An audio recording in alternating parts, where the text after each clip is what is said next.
और इसके बाद भी उसको उसके एक और मैसेज की वजह से दोबारा तिलावत किया जाएगा।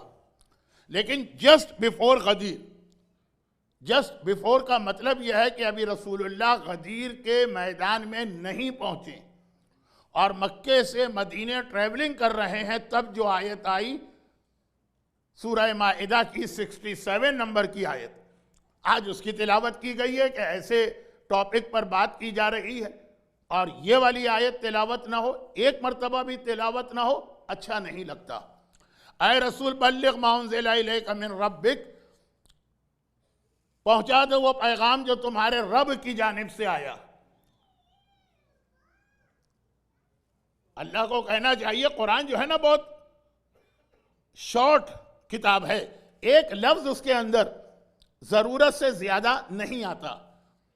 शायरों का कलाम नहीं है, शायर के कलाम में एक चीज को समझाने के लिए एक ही चीज 3 4 5 लफ्ज आ जाते हैं। कोई स्पीकर की तकरीर नहीं है कि एक बात को वाज़े करने या एलोबरेट करने के लिए एक ही चीज को कई बार रिपीट किया जाए। ये अल्लाह का वो कलाम है जिसके बारे में ये चैलेंज भी दिया गया है कि इसमें एक लफ्ज ऐसा दिखा दो जो कट किया जाए और फिर भी माने अपनी जगह ठीक रहें। तो अगर यहां पे ये कहा जाता या रसूल बल्लिग मा उन्ज़िला इलैक, ऐ रसूल जो तेरी जानिब हुक्म आया पहुंचा दो, तब भी बात सही थी, कंप्लीट थी। कहा नहीं, मैं रब्बिक, जो हुक्म तेरे रब की जानिब से आया है वो पहुंचा दो। बाकी बातों के बारे में नमाज के लिए नहीं कहा कि जो तेरे रब ने कहा है वो नमाज, रोजे के बारे में नहीं कहा जो तेरे रब ने कहा है वो नमाज, कयामत के बारे में नहीं कहा कि कयामत का अकीदा जो तेरे रब ने कहा। लेकिन जहां पे गदीर का ऐलान हुआ तो ये कुरान ने मेंशन करना जरूरी समझा कि ये पैगाम पहुंचा दो। कौन सा पैगाम? में रब्बिक, जो तेरे रब की जानिब से। रसूल तो हर चीज रब की जानिब से ही लाते, खुद अपने दिल से बनाकर कोई थोड़ी देते। मगर नहीं, बात चूंकि अली की थी और अली के हवाले से ऑलरेडी रसूल के खिलाफ प्रोपेगेंडा शुरू हो चुका था। आज हमारे खिलाफ इतना प्रोपेगेंडा होता है, दुनिया भर का मीडिया, नॉन मुस्लिम हो के मुसलमान, वहाबी हो के गैर वहाबी, रोजाना शियत के खिलाफ एक नई तोहमत, एक नया बोतान, एक नया एलिगेशन। मगर जो मैंने कल कहा कि हमारा दुश्मनों का इख्तिलाफ सिर्फ अली की वजह से है और कोई इख्तिलाफ नहीं है, तो खाली हम पर यह तोहमत और इल्जाम नहीं लग रहा। इस्लामिक हिस्ट्री पढ़िए कि रसूलुल्लाह के ऊपर यह इल्जाम लग चुका था और एक बार नहीं, रिपीट और रिपीट और रिपीट हो रहा था। क्या एलिगेशन? वो ये कि रसूल बाकी सारी चीजें तो अल्लाह की तरफ से लाते हैं, अली के बारे में जो कहते हैं वो अपने दिल से बना के कहते हैं। ये अल्लाह ने नहीं कहा। भाई भी हैं और अब तो दामाद भी हो गया, फेवरिज्म है, ये हुक्म खुदा नहीं है। तो अगरचे गदीर के ऐलान से पहले नहीं, गदीर के मैदान में एंटर होने से पहले अल्लाह ने बता दिया कि ये हुक्म मेरी जानिब से आ रहा मिन रब्बिक। मगर फिर भी आपको मालूम है हारिस इब्ने नोमान फाहरी का वाकया कि गदीर के वाकये के बाद भी उसने उसी गदीर के मैदान में जब अली की बैयत हो रही है यही जुमला तो कहा था ना कि ये जो अभी तुमने ऐलान किया है ये अल्लाह ने नहीं कहा, तुमने अपने दिल से अपने भाई की मोहब्बत में ये ऐलान किया।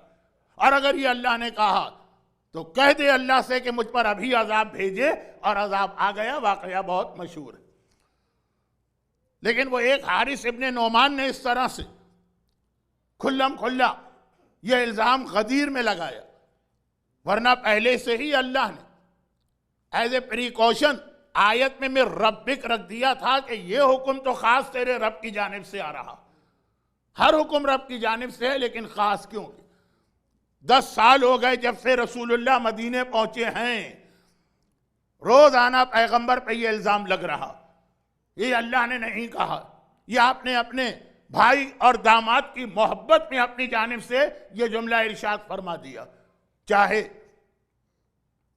वो ओहद के मैदान में अली को जुल्फ़िकार देना या चाहे शहजादी कौनैन से अली की शादी का मसला हो, चाहे मैदान खंदक में ज़रबत अली का तस्करा हो, चाहे खैबर में अलम देने का मसला हो, चाहे फतेह मक्का में अपने कंधों पे खड़ा करके बुतशिकनी का मसला हो, हर जगह ये कहा जा रहा ये अल्लाह की तरफ से नहीं, ये अपनी तरफ से कहा गया।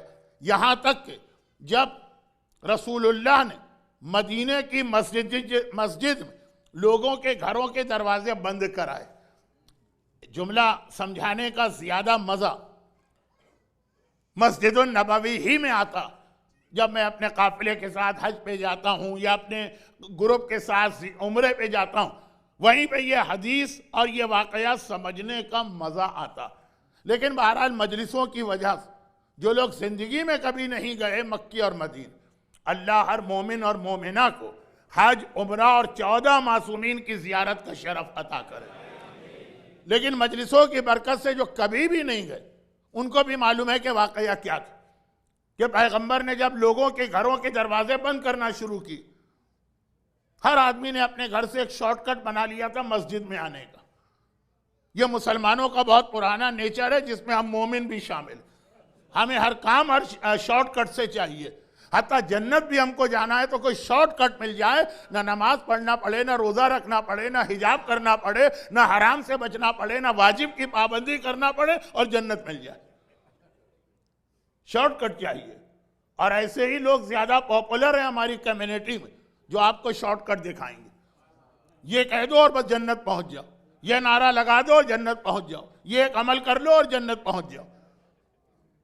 जो इस्लाम तरीका बता रहा है वो तो बड़ा मुश्किल वाला तरीका, कुरान जो तरीका बता रहा है वो तो बड़ा मुश्किल वाला तरीका है, तो शॉर्टकट।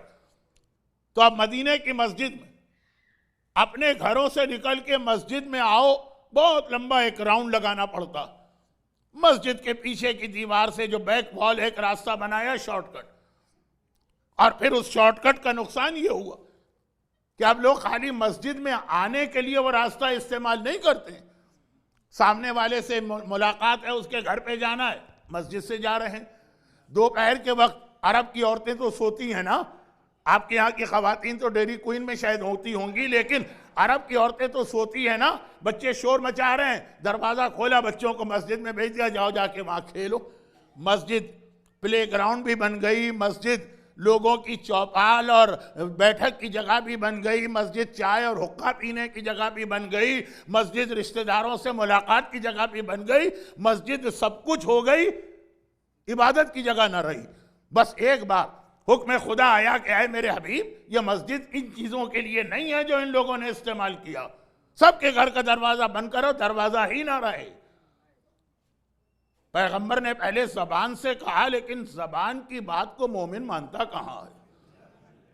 पैगंबर जबान से कहते रहे मस्जिद का एहतराम, मस्जिद की रिस्पेक्ट, मस्जिद का पर्पस, मस्जिद का मकसद।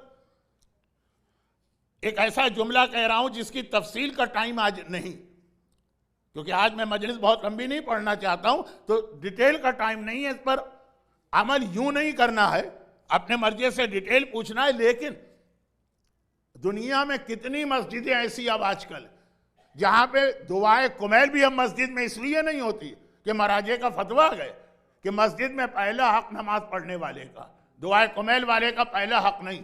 चुनांचे अगर इतना बड़ा क्राउड मस्जिद में आ गया कि सारा दुआए कुमैल में मस्जिद भर गई और कोई नमाज पढ़ने आया, उसको नमाज की जगह नहीं मिल रही है, तो यह हराम अमल, उसको जगह दो, क्योंकि मस्जिद में पहली चीज नमाज। हाँ, नमाज के बाद वक्त मिले या ये कि क्राउड के बीच में भी नमाजियों की जगह अलग रखी जाए, वो एक अलग बात है। तो कितनी मस्जिदों में अब जब लोगों को अवेयरनेस आई है, फतवा पता चला है, रमजान की अमाल शिफ्ट करना पड़े, दुआए कुमैल शिफ्ट करना पड़े, बट मस्जिद नॉट प्लेस ऑफ नमाज या बैतुस सलात नहीं, जो सीगा पढ़ के मस्जिद बनाई जाए। तो अल्लाह के रसूल पहले जबान से कहा, जब असर नहीं हुआ तो एक बार जलाल के आलम में आए और एक एक करके सबके घर के दरवाजे को बंद किया। अब लोगों को शुरू में तो बड़ा शौक पहुंचा कि ये जो एक फैसिलिटी थी ये हमसे वापस ली जा रही, लेकिन जब आधे दरवाजे बंद हो गए तो अब लोग बहुत खुश हो गए कि ये टर्न बाय टर्न हर एक के घर का दरवाजा बंद हो रहा। तो इसमें लास्ट दरवाजा जो है वो अली के घर का है। यहां पे एक बहुत छोटी सी बात कह दूं आज की मजलिस में, ड्यू टू सम रीजन कुछ मक्का, मदीने, हज, उम्रे का जिक्र ज्यादा आ जाएगा। एक छोटी सी बात अभी यहां पे कह दी जाए। जो अब तक मदीने के मस्जिद में नहीं गए उनके लिए तो हमने दुआ की है, जो जा चुके हैं उनसे सिर्फ एक सवाल करना, शहजादी का हुजरा और मदीने की जो मस्जिद है उसमें कितना डिस्टेंस, कितना फासला? शहजादी के हुजरे से अगर कोई मस्जिद में आना चाहे तो कितना चलना पड़ेगा? बीच में कितनी रोड है? अब ये वाली बात, मकसद क्या है सवाल करने का? सिर्फ एक ऐसी मिसअंडरस्टैंडिंग जो जाफरी सेंटर में नहीं, लेकिन बहरहाल दुनिया में कई जगहों पर है। मदीने की मस्जिद का घरों के दरवाजे का जिक्र हुआ तो ये टाइम मिल गया। एक छोटी सी बात, कोई डिस्टेंस नहीं। मदीने की मस्जिद जो है उसकी ये दीवार, भाई यही शहजादी का हुजरा, यानी शहजादी के हुजरे के 3 दरवाजे, एक का नाम बाबे अली, एक का नाम बाबे आया तथीर है, एक का नाम बाबे मस्जिद। अब तो नजर नहीं आते, वहां उन्होंने कुरान के शेल्फ वगैरह रख के बहुत ज्यादा उसको छुपा लिया। तो तीसरा दरवाजा जो है वो ऐसा है कि अगर आप वो दरवाजा खोलें, शहजादी के हुजरे में हो, दरवाजा खोलें और पैर बाहर रखें तो आपका पैर मस्जिद के अंदर आएगा। यानी जरा सा 1 फीट का या 6 इंच का भी डिस्टेंस नहीं है। दरवाजा खुला और आप मस्जिद में एंटर हो गए। चुनाचे जब आज से 30 साल पहले, आज से 35 साल पहले पाकिस्तान में और खुसूसन कराची में यह मसला हुआ कि औरतों के लिए भी नमाज जमात हाईली रिकमेंडेड है और उनको भी बहुत ज्यादा सवाब मिलेगा। बल्कि जब यह बताया गया कि दुनिया में इस्लाम आने के बाद पहली नमाज जमात जो हुई, रसूल पढ़ा रहे हैं, खदीजा ताहिरा पीछे नमाज पढ़ रही, मौला रसूल के बराबर में खड़े हैं एक मर्द और एक औरत। अब अली तो रसूल ही का जुज है, अली को रसूल से अलग ना समझो।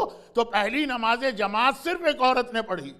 नमाज इस्लाम में आई औरत के रोल की वजह से। तभी समझ में नहीं आता, एक सवाल होता था, शहजादी ने कब नमाज जमात में शिरकत की? मैंने उस वक्त भी यही कहा था, क्योंकि आज से 35 साल पहले उम्रा और हज करने वालों की तादाद बहुत कम थी, बहुत कम लोग गए थे। अब तो सब आई विटनेस हैं, और जो नहीं भी गए तो टेलीविजन की वजह से लाइव नमाजें देखते हैं। मैंने कहा शहजादी का हुजरा मस्जिद है, औरत जब नमाज जमात पढ़े तो बीच में ये पार्टीशन आ सकता है ना, ये पार्टीशन है। अब गोया मर्द यहाँ, शहजादी बिल्कुल बिल्कुल दरवाजे के पीछे खड़ी होकर जमात नमाज को ज्वाइन करें, वो जमात हो जाएगी, बिल्कुल वैलिड है। पार्टीशन मर्दों के बीच में नहीं अलाउड, मगर औरत और मर्द के बीच में अलाउड है। तो अगर शहजादी मस्जिद में एंटर होकर नमाज पढ़ती नजर नहीं आ रही तो कैसे आपने एज्यूम कर लिया कि शहजादी अपने बाबा के पीछे नमाज जमात नहीं पढ़ती थी? वो अपने हुजरे में खड़े होकर नमाज जमात पढ़ सकती है। कनेक्शन बिल्कुल मिलेगा, मगर ये बात वही समझेगा जो मस्जिद की जियारत करके आया है। अल्लाह हमें, आपको, हर मोमिन और मोमिना को जल्द अज जल्दी जियारत का मौका दे। लेकिन नहीं, मैं अपनी आधी दुआ वापस लेता हूं। दुआ वापस नहीं होती।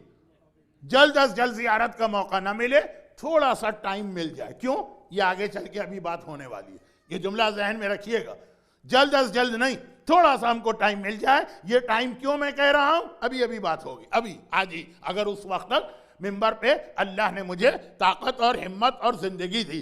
तो बात ये हो रही कि शहजादी का हुजरा मस्जिद का ही एक पार्ट है, और वो भी एक दरवाजा था। सब आए दरवाजे बंद होने का ये सीन देखने के लिए।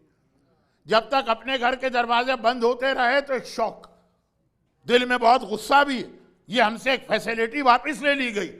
लेकिन आधे दरवाजे जब बंद हो गए तो अब दिल में ख्याल आया, जिस तरह रसूल राउंड लगा रहे हैं, अच्छा मेरी उंगली तो उसी तरह चल रही है, लेकिन जो वहां नहीं गए वो नहीं समझ पाएंगे। रसूल यूं चले दरवाजे बंद करते करते अब आए तो अब आखिरी दरवाजा जो है वो अली का, फिर मस्जिद खत्म है, सहन है।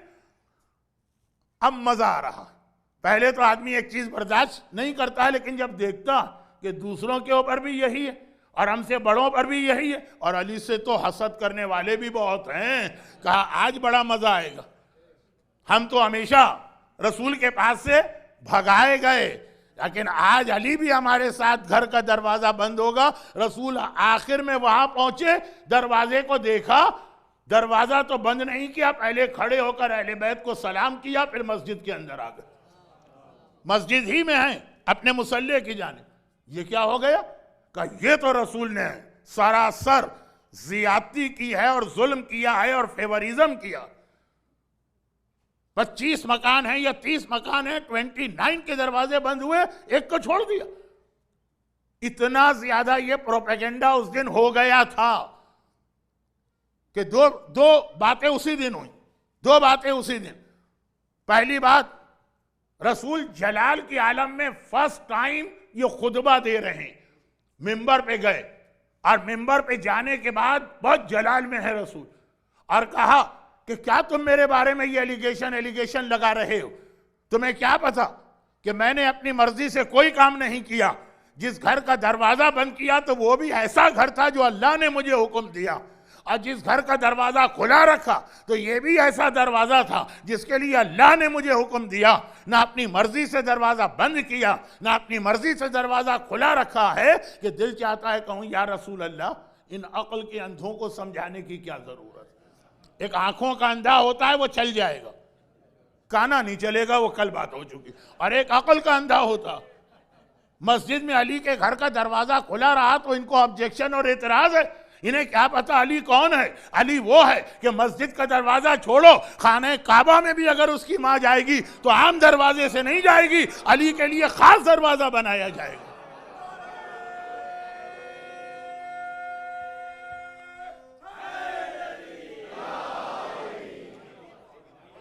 खाने काबा में जब अली के लिए खास दरवाजा बनाया जाए। और एक जुमला में कल जब मैं कह रहा था तब भी मुझे पता था कि मैं इनकम्प्लीट बात कर रहा हूं, लेकिन 90 मिनट की कल मजलिस हो गई थी, मौका नहीं था रुक के उसको समझाऊं। और वो ये कि तमाम बरादरान अहले सुन्नत का इत्तेफाक है इस बात पर। अब जब एंटी अली प्रोपेगेंडा बढ़ गया तो अलग बात है कि पैगंबर के जितने सहाबी सबका टाइटल है रज़ी अल्लाह तआला अन्हु।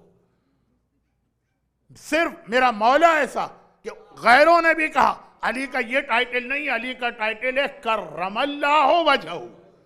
सिर्फ एक सहाबी है तमाम असहाब रसूल के दरमियान, गैरों ने माना, हम तो अलैहिस्सलाम कहते हैं, गैरों ने माना। लेकिन अनफॉर्चुनेटली इस साल इसी साल ड्यूरिंग रमजान मस्जिद खाने काबा के अंदर जहां हम तवाफ करते हैं उसके बाद जो पिलर्स हैं उनमें अली का नाम जहां लिखा है तो उस पर करमल्लाहु वजहू लिखा, यानी खुद खाने खुदा के अंदर भी तमाम असहाबे रसूल के नाम हैं, पहले खलीफा, दूसरे, तीसरे, सबके साथ रज़ी अल्लाह ताला अन्हु। मगर जहां अली का नाम आता, ये वही जो गोल्डन ड्रेनेज पाइप है उसके सामने खाने काबा में था, लेकिन अनफॉर्चुनेटली इस साल ये पिलर तोड़ के गिरा दिया गया और उसके बदले जो पिलर बनाया गया उस पर कोई नाम नहीं लिखा। वरना मैं तो अपने हाजी साथियों को दिखाता था कि देखिए इस खाने खुदा के सामने विद इन मस्जिद सहन के अंदर मेरे मौला का नाम है और ये टाइटल इस पे लिखा हुआ है। क्योंकि हम तो खैर नहीं मानते, लेकिन आप मुसलमान मानते। अब ये सवाल कि तमाम असहाबे रसूल का एक टाइटल और सिर्फ अली का टाइटल अलग, दूसरों के अकीदे से, अपनी तो बात ही नहीं हो रही है। कोई वजह है? फखरुद्दीन राजी ने वजह लिखी। ये नाम ऐसा मशहूर नाम है कि जो लोग ज्यादा डिटेल नहीं जानते उनको भी पता है। राजी, इमाम राजी, फखरुद्दीन राजी, जिनके बारे में कहा जाता है कि सिर्फ आया अकमलतु लकुम दीनकुम इतनी आयत सुनकर आखिरी उम्र में शिया बन गए थे। वो बात इंशाल्लाह बाद में होगी, क्योंकि उसमें हमारे लिए एक प्रैक्टिकल मैसेज है।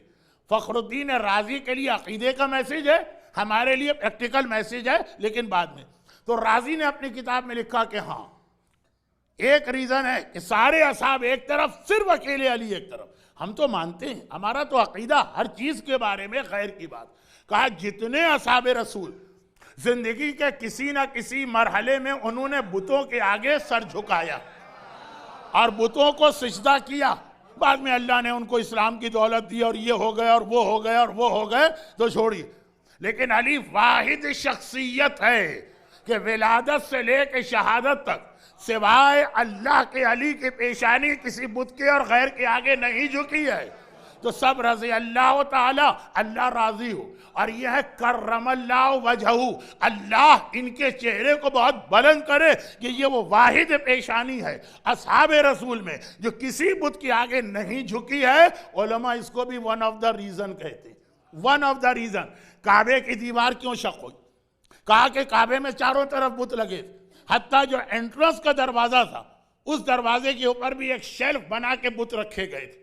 दुनिया की हर कौम का तरीका कि घर में दाखिल होने की जगह पर बरकत के लिए अपने अकीदे की चीजें रखते।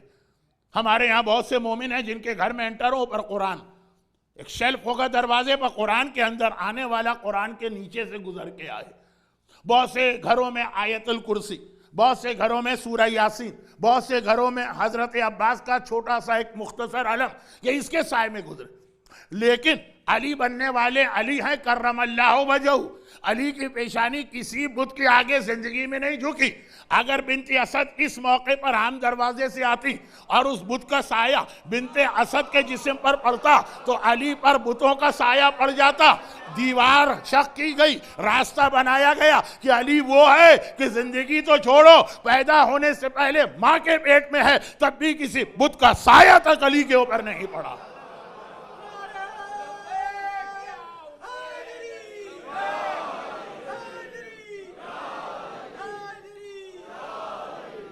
लेकिन ये तो उन असहाब रसूल के लिए जवाब है कि आपने मस्जिद का दरवाजा सबका बंद किया तो अली के घर का दरवाजा क्यों खुला रखा? पैगंबर ने जलाल में खुतबा दिया और फौरन कुरान की आयतें नाजिल हो। मजलिसों में आपने बहुत सुना है और वक्त बहुत तेजी से गुजर रहा। बिस्मिल्लाहिर्रहमानिर्रहीम वन नज्म इज़ा हवा मा वल्ल साहिबुकुम वमा गवा वमा यंतिकु अनिल हवा इन हुआ इल्ला वह्युन यूहा। ये आयतें कब नाजिल हुई? यही इसी दिन, यही वाकया जो घरों के दरवाजे बंद होने का वाकया। कसम है सितारे की जो झुका, तुम्हारा ये साथी ये रसूल मा ज़ल्ला, ये जालीन में से नहीं है, वमा गवा, और ये गुमराह नहीं हुआ। ये क्यों कुरान को कहना पड़ा? मदीने में नारा ये लगा कि रसूल अली की मोहब्बत में गुमराह हो गए, गलत रास्ते पे चले गए, जालीन में शामिल हो गए। कुरान को कहना पड़ा मा ज़ल्ला साहिबुकुम वमा गवा, ना ये गुमराह हुआ है ना ये जालीन में शामिल हुआ। वमा यंतिकु अनिल हवा, ये अपनी तरफ से कुछ नहीं कहता, ये वही कहता है जो वही कहती है। ये आयत क्यों नाजिल हुई कि जब ये इल्जाम लगाया गया कि रसूल अली की मोहब्बत के अंदर अपने दिल से बातें लेके आते हैं। कुरान ने कहा गदीर का ऐलान इस्लाम का सबसे अहम ऐलान, सबसे अहम, मोस्ट इंपॉर्टेंट। वहां ये जरा सा भी किसी के दिल में शक ना आने पाए तो सिर्फ इतना ना कहा कि बल्लिग मा उन्ज़िला इलैक, ये भी कहा मिन रब्बिक, जो तेरे रब की जानिब से हुक्म अली आ रहा, विलायत अली आ रहा, ये पहुंचा, ताकि यहां बिल्कुल पहले से वाज़ेह हो जाए ये अल्लाह की तरफ से। व इन लम तफअल फमा बल्लगता रिसालता। ये आज इस पर बात करना था। आपने जिंदगी भर सुना है लेकिन इसका जो सही मानों में इसकी डिटेल है वो जहन से निकल जाती। अगर तूने ये हुक्म नहीं पहुंचाया तो गोया रिसालत का कोई हुक्म अदा नहीं किया, हक रिसालत अदा नहीं किया। अब इसके अंदर कुछ फजाइल के भी नुक्ते हैं, लेकिन आज जितने फजाइल हो गए वो काफ़ी हैं। अहम जो कुछ बातें फजाइल के बाद आती वो भी रहे, वो भी बयान करना। और वो इतनी सी बात, कोई चीज़ बनाना ये भी अहम, लेकिन बनाने के बाद उसका मेंटेनेंस और उसकी हिफाजत वो उससे ज़्यादा अहम। ये तो अपनी मेहनत को वेस्ट करना कि आपने एक प्रोजेक्ट बना दिया, उसके मेंटेनेंस का ख्याल नहीं किया, उसकी सिक्योरिटी का ख्याल नहीं किया। आपने लाखों डॉलर खर्च करके गाड़ी खरीदी और उसकी मेंटेनेंस वगैरह का ख्याल नहीं किया, इंजन सीज हो गया, गाड़ी खराब हो गई, सारी मेहनत सारा पैसा सब पानी में गया। दुनिया की हर चीज मेंटेनेंस और हिफाजत चाहती, चाहे वो मकान हो, चाहे वो गाड़ी हो, चाहे वो घर की मशीनरी हो, चाहे वो कंप्यूटर हो, चाहे कोई चीज। चले उन चीजों में तो ये काम चल जाएगा, खराब हो गई फेंक देंगे, दूसरी खरीद के ले आएंगे। कंप्यूटर तो यही करते हैं ना आप लोग, गाड़ी का तो यही करते हैं ना। आजकल दुनिया का कितना बड़ा मसला है ये वाला वेस्टेज। लेकिन जो एक ही चीज दुनिया में है और है ही नहीं कोई, वो अगर खराब हो गई तो फेंकेंगे तो दूसरी मिलेगी कहां से, और वो हो सबसे ज्यादा अहम, तो उसकी तो हिफाजत और मेंटेनेंस का आदमी पूरा पूरा ख्याल करता। ये कंप्यूटर नहीं है कि खराब हुआ तो फेंक दिया, ये गाड़ी नहीं है कि खराब हुई या नया मॉडल आ गया तो एक पुरानी चीज निकाल दी। तो दुनिया की सबसे कीमती चीज जो सिर्फ एक है वो इस्लाम है। रिसालत, रसूल क्या जो पैगाम लेकर आए वो एक है। वहां तो ये नहीं है कि भाई इस्लाम पुराना हो गया तो नए मॉडल का इस्लाम चाहिए। हैं ऐसे लोग जो कहते हैं 21वीं सेंचुरी का नया इस्लाम हमको चाहिए। कुरान भी नया बनाया जा रहा है, बन भी गया है। ये अलग बात है कि अभी आम मुसलमानों के हाथ में नहीं पहुंचा, लेकिन इंटरनेट पे आप जाइए तो ये दो चीजें आपको नहीं मिलेंगी, नई लेटेस्ट, लेकिन ये बताए बगैर, एक कुरान एक नहजुल बलागा। नहजुल बलागा के बारे में अपने बच्चों को बचाते रहिएगा। आप तो इंटरनेट पे जाके नहजुल बलागा नहीं पढ़ते। हमारे बच्चे तो आजकल सारी चीजें इंटरनेट, जो नहजुल बलागा इस वक्त इंटरनेट पर है, वन ऑफ द वर्जन, खुद भाई शख्सिया ही उसमें से गायब है और कई चीजें कट कर दी गई। मजलिस में सुनते हैं मौलाना ने कहा खुतबा नंबर 3 जरा जाके पढ़ो, किस तरह मौला ने एक एक अपने दुश्मन का जिक्र किया है। वो जाके इंटरनेट पे देखते हैं, वहां खुतबा नंबर 3 है ही नहीं। वो क्या कहेंगे? वो ये नहीं कहेंगे कि इंटरनेट गलत है, वो कहेंगे मौलाना गलत है। आजकल तो अल्लाह गलत हो सकता है, इंटरनेट गलत नहीं हो सकता। तो अब ये नहजुल बलागा, ये मैंने लंदन में बहुत आर्गुमेंट नौजवानों से सुना। हमारे उलमा मिंबर से पढ़ते हैं और हमने जाके चेक किया नहजुल बलागा, उसमें ये चीज ही नहीं। कौन सी नहजुल बलागा? इंटरनेट पे जो उनको मिल गई। खैर, ये इंटरनेट, फेसबुक, सोशल नेटवर्किंग, ये खुद एक बड़ा फितना है जो एक मजलिस अलग से चाहता है। आज की अब ये मुख्तसर मजलिस नहीं। तो बात ये हो रही थी कि इस्लाम एक है, कयामत तक के लिए है। बहुत ही स्ट्रॉन्ग उर्दू का लफ्ज इस्तेमाल करके समझाता हूं, ये कभी कोहना नहीं हो सकता, ये कभी पुराना नहीं हो सकता, ये कभी आउटडेटेड नहीं हो सकता। तो अब इसकी हिफाजत तो बहुत ज्यादा जरूरी। ये खत्म हो गया तो दूसरा इस्लाम आपको कहीं से नहीं मिलेगा। चुनांचे गदीर का वन ऑफ द पर्पस, मेरा जुमला याद रखिए, मैं ओनली पर्पस नहीं कह रहा हूं, वन ऑफ द पर्पस, कि रसूल दुनिया से जा रहे, इस्लाम के लिए एक मुहाफिज चाहिए, इस्लाम की हिफाजत करने वाला चाहिए। अगर वो पैगंबर पहले से मुकर्रर करके न जाएं, वहीं लम तफअल फमा बल्लगत रिसालता, ऐ रसूल तेरी 23 साल की मेहनत जाए हो जाएगी। हजरत मूसा शरीयत लाए, जाए हो गई। हजरत ईसा शरीयत लाए, जाए हो गई। हजरत नूह शरीयत लाए, जाए हो गई। लेकिन वहां तो चांस था ना कि नूह की शरीयत गई तो मूसा बाद में आ रहे हैं, मूसा की शरीयत गई तो ईसा बाद में आ रहे हैं। यहां तो कोई चांस ही नहीं है। Last and final message of Allah, हिफाजत करके जा, वरना इस्लाम अगर खत्म हो गया, बदल दिया गया, तो फमा बल्लगत रिसालता, उस 23 साल की मेहनत का क्या होगा? चुनाचे अल्लाह के रसूल ने हिफाजत का इंतजाम किया। अब एक जुमला, आज इसकी डिटेल नहीं आएगी, लेकिन एक जुमला, एक सवाल आपसे करूं और अपनी बात को कंटिन्यू करूं। जो कुरान ने कहा, जिस पे रसूल ने अमल किया, जो हर कॉमन सेंस ने कबूल किया कि हाँ भाई, बड़ी मेहनत से जो प्रोजेक्ट बनाया जाए उसकी हिफाजत जरूरी। क्या इतनी सी चीज इमाम को नहीं मालूम कि मुहाफिज चाहिए होता है? तो इमाम गैबत में जा रहे हैं, मौला आप गैबत में जा रहे हैं, तो ये इस्लाम किसके सुपुर्द करके जा रहे हैं? आपकी गैबत में हम किससे रुजू करेंगे? आपकी गैबत में इसकी हिफाजत का इंतजाम क्या है? किसी को इमाम मुकर्रर करके गए हैं? रुजू कांटेक्ट करना, रुजू, इससे लफ्ज बना है मर्जे, जिससे रुजू किया जाए। जब रिसालत ने गदीर के मैदान में इमामत को इसलिए मुकर्रर किया कि रिसालत की हिफाजत होती रहे, इस्लाम बचा रहे, तो जब इमामत पर्दा गैबत में जा रही है तो वो भी कोई ना कोई तो इंतजाम करके जा रही होगी। और अभी एक आखिरी जो सलाम पढ़ा जा रहा था मेरे मिंबर पे आने से पहले कि जी अबू तालिब से इसलिए लोगों को दुश्मनी है कि रकाबत है। मसला रकाबत का भी नहीं, रकाबत है, मसला यही है कि रसूल की हिफाजत अबू तालिब ने की। जिन्हें दुश्मनी रसूल से है, जो मारना रसूल को चाहते हैं, जो खत्म करना रसूल को चाहते हैं, हमेशा रसूल बच जाते हैं अबू तालिब की वजह से। वो रसूल से कम नाराज होंगे, अबू तालिब से ज्यादा नाराज होंगे।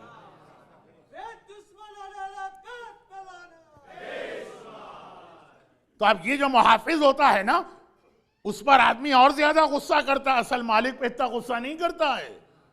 ये जो सिक्योरिटी गार्ड है, ये जो बॉडी गार्ड है, ये जो हिफाजत करने वाला, यही वजह है। बहुत छोटे स्केल की बात है, मैं बराबर नहीं कर रहा हूं।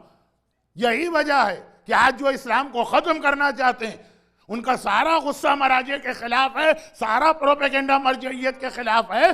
जो अबू तालिब के खिलाफ प्रोपेगेंडा शुरू हुआ बहुत स्मॉल स्केल में, वही चीज, वही प्लानिंग, वही साजिश आज मरजइयत के खिलाफ हो रही। उन्होंने रसूल को क्यों बचाया? हुसैन ने इस्लाम को क्यों बचाया? और ये मराजे गैबत के अंदर इमाम ज़माना की तरफ से अपॉइंटेड, ये मकसद है इमाम को क्यों बचा रहे हैं? चुनाचे रोज आप एक नया एलिगेशन सुनेंगे। बस इसके बाद बात में होगी। सिर्फ एक सवाल कि गैबत में जाते हुए इमाम को इंतजाम कर गए कि ऐसे ही चलेगा? जब हमारे और आपके लिए यह हुक्म है कि हमेशा हिफाजत का इंतजाम करना, जैसे नमाज, आपने नमाज पढ़ ली, एनफ, कहा नहीं नमाज की हिफाजत भी करो। रोजा रख लिया, एनफ है, कहा रोजे की हिफाजत भी करो। वाजिबात दीन पे अमल किया। एक लफ्ज बहुत आता है कि जाय ना होने पाए, ये इसकी तशरीह है कि नमाजें कैसे जाय होती। आपकी पॉकेट अगर वो नीचे से कटी हुई हो, जितना आप पैसा जमा करेंगे, अर्न करेंगे, उसमें डालेंगे, तो सारी मेहनत आपकी जाहिर हो तो गिरता चला जाएगा। आप कहेंगे आजकल तो क्रेडिट कार्ड जमाना है, क्रेडिट कार्ड गिरेगा। अब क्रेडिट कार्ड भी खत्म होने वाला, पेपर मनी से, प्लास्टिक मनी से हर चीज खत्म हो जाए। खाली आपकी आंख का इशारा, खाली आपके अंगूठे का निशान। लेकिन मिसाल जो मैं दे रहा हूं आज के जमाने में कि जाए, लोग नमाज पढ़ते हैं, फटी हुई जेब में उसका सवाब रखते हैं, नमाज जाए। रोजा रखते हैं, कटी हुई जेब में उसका सवाब रखते हैं, वो जाए। और इसकी तशरीह बाद में होगी, अभी तो जनरल बात। गदीर का पहला पैगाम ये कि जो अहम तरीन चीज हो उसकी हिफाजत का इंतजाम जरूरी, चाहे वो इस्लाम हो, चाहे वो तौहीद हो, चाहे वो रिसालत हो, चाहे वो तुम्हारे अमाल हो, चाहे वो तुम्हारा अकीदा हो, चाहे वो तुम्हारा अमल, हिफाजत। अब प्रॉब्लम कहां आता है कि ये हिफाजत क्यों नहीं हो पाती है? चलें, जो मुखालिफ है, जो दुश्मन है, जो नहीं मानता उसको छोड़े। जो मानने वाले हैं इनके लिए प्रॉब्लम क्या है? वही जो कल की मजलिस, परसों की मजलिस, आज ये बात मुकम्मल हो रही, हो चुकी है मुकम्मल। आज सिर्फ इसकी एक दो मिसालें दी जा रही हैं, एक आज आएगी, एक कल की मजलिस में आएगी कि ये हिफाजत क्यों नहीं हो पाती। भाई हम, कोई आदमी भी अपनी कटी हुई और फटी हुई जेब में पैसे नहीं डालेगा। कब डालता है? जब उसको पता ही ना हो, उसको मालूम ही ना हो कि मेरी जेब कट गई। जैसे हमारे यहाँ पाकिस्तान में वो जेब काटने वाले होते हैं, हमारे यहाँ अभी भी स्टिल कैश में लोगों को पेमेंट मिलता है हर महीने के आखिर में पगार। वो लेकर आ रहे हैं बड़े खुशी के साथ, 4D की बस के अंदर बैठे और जेब में रखी वो तनख्वाह, और मासूम जेब काट ली, किसी ने गिर गए, पता ही नहीं चला, हमें घर जाके पता चला। अच्छा, बीवी को यकीन नहीं आएगा, वो तो कहेगी किसी और औरत को दे के आए हो, बहाना कर रहे हो कि जेब कट गई। अब बीवी जो आपकी बात मान ले, वो सब कुछ हो सकती है, वो बीवी नहीं हो सकती। क्योंकि वजह हर एक को पता है कि बीवी जो है वो अच्छी तरह से आपकी सारी ट्रिक्स को जानती है। आप अपने आप को दोस्त से छुपा सकते हैं, रिश्तेदारों के सामने डबल फेस लेके जा सकते हैं, कम्युनिटी में डबल फेस रख सकते हैं। जो 24 घंटे घर में रहती है उसको तो पता है ना कि ये इतना मुत्तकी परहेजगार ये असल में क्या है। और रसूल की सबसे बड़ी अजमत यह है कि रसूल की पहली गवाही किसी गैर ने नहीं दी, खदीजा ताहिरा ने दी। हर वक्त घर में रहने वाली खदीजा कि आपको सिवाय सादिक व अमीन के मैंने कुछ ना पाया। तो खैर, अब बात ये हो रही कि नॉलेज में नहीं है, इसलिए मसलन आपने फटी हुई जेब के अंदर पैसे रखे और वो गिर गए। ये लैक ऑफ नॉलेज, ये हमारा बहुत बड़ा मसला, जिसकी वजह से हम आम मजमे से बात नहीं कर रहा हूं, उन लोगों से बात कर रहा हूं जो नमाज पढ़ते हैं, जो रोजा रखते हैं, जो अपने आप को म्यूजिक से बचाते हैं, जिनके चेहरों पे दाढ़ियां हैं, जिनकी औरतों के सरों पे हिजाब है, जो रिस्क हराम से अपने आप को महफूज रखते हैं। उनसे बात कि इनका अमल क्यों ज़ाय हो जाता। अल्लाह दोनों को एक कैटेगरी में नहीं रखेगा, अलग अलग है। बेनमाजी बहुत ही लो है, नमाज पढ़ के ज़ाय करने वाला बहरहाल उससे बेहतर, मगर क्यों? Lack of knowledge. और शरीयत एक ऐसा लॉ है, बहुत ही कॉमन सेंस, अपीलिंग, समझ में आने वाला, सिंपल। थोड़ा सा टाइम चाहिए, वो हम नहीं देते, जिसका रिजल्ट ये निकलता कि अच्छाई करने जाते हैं बुराई हो जाती है, अच्छा काम करने जाते हैं। हमारे तकरीबन तमाम उलमा ने एक वाकया लिखा, बहुत लंबा वाकया, ऐसे एक नहीं 500 वाकयात थे, लेकिन एक खास रीजन से इसको पढ़ रहा हूं, शायद पूरी बात आज के पॉइंट को भी आज कंप्लीट ना कर सकूं, लेकिन बहरहाल अल्लामा मजलिसी ने बिहार में इसको कोट किया है। शहीद दस्ते गैब शिराजी हमारे एक बहुत अजीम आलिम हैं। इनकलाब ईरान के फौरन बाद शिराज में बम के धमाके से मस्जिद में इनको शहीद किया गया। ये उस वक्त की बात है जब मस्जिदों में शहादतें नहीं होती थी, अब तो रोजाना की बात है। लेकिन इनकी असल ग्रेटनेस ये कि इमाम खुमैनी सारी जिंदगी कहते रहे कि मैं हर पेरेंट को और हर टीचर को हाईली रेकमेंड करता हूं कि इस प्वाइस आलिम की किताबें अपने बच्चों को इस तरह पढ़ाएं जैसे स्कूल और कॉलेज की टेक्स्ट बुक पढ़ी जाती है, एक एक लाइन, एक एक वर्ड, क्योंकि वह हुआ मुहज़्ज़िबुल अखलाक व नुफूस, ये लोगों के नफ्स को पाक और पाकीज़ा करता। एक अजीब शख्सियत हमारे टाइम पीरियड की, उन्होंने किताब खास लिखी है, how to protect yourself from शैतान, अपने आप को शैतान से कैसे बचाओ। उसमें भी यह वाकया बहुत डिटेल से मेंशन किया। असल में हदीस है, और हदीस यह है कि हमारे पांचवें इमाम मोहम्मद बाक़िर अलैहिस्सलातु वस्सलाम बनी इसराइल का एक तस्करा कर रहे हैं, इसमें बहुत सारे प्रैक्टिकल मैसेज, और फरमा रहे हैं कि बनी इसराइल में एक ऐसा इबादत गुजार था जो बहुत ज्यादा इबादत करता था। अच्छा, उस जमाने में लोगों की एज भी जरा ज्यादा होती थी, 100 साल, 150 साल, 200 साल, और उससे पहले जाइए तो उससे भी ज्यादा एज, उससे पहले जाइए उससे भी ज्यादा। वो तो वाकया में अक्सर पढ़ता हूं ना कि एक औरत हजरत नूह के जमाने में उनके पास आई और रोने लगी, कंप्लेन करने लगी, या नबी खुदा मेरे यहां औलाद नहीं। होती है औलाद, बहुत छोटे छोटे होते हैं और मर जाते हैं, ये बीमारी होती है कुछ लेडीज को, और कोई ऐसी दुआ, अमल, दवा, तरीका बताइए कि मुझे अल्लाह ऐसी औलाद दे जो जिंदा रहे। हजरत नूह ने पूछा कि कितने दिन के बाद, डिलीवरी के कितने दिन बाद मर जाए? तो बहुत जल्दी, जस्ट आफ्टर डिलीवरी। भाई फिर भी 1 वीक, 2 वीक, 5 दिन का नहीं, या नबी खुदा कोई 150 साल का मर जाता है, कोई 200 साल का मर जाता है, इतने मुन्ने मुन्ने से, इतने नन्हे नन्हे से। या नबी खुदा कोई 300 साल का होके मर जाता है, मेरी तो दुनिया अंधेर हो गई है, छोटे छोटे मेरे बच्चे, वो 300 साल के, वो उस जमाने में छोटे कहलाते थे। आज तो 300 साल का हो तो उसके छोटे दुआ करेंगे, खुदा बंदा बड़े मियाँ को जल्दी से बुला ले। खैर, तो खुलासा ये है कि फिर उम्र कम हुई हजरत मूसा, 200, 250, 300। सलमान फारसी का एक वाकया पढ़ने वाला हूँ, आज नहीं 2 दिन बाद, 300 साल की एज।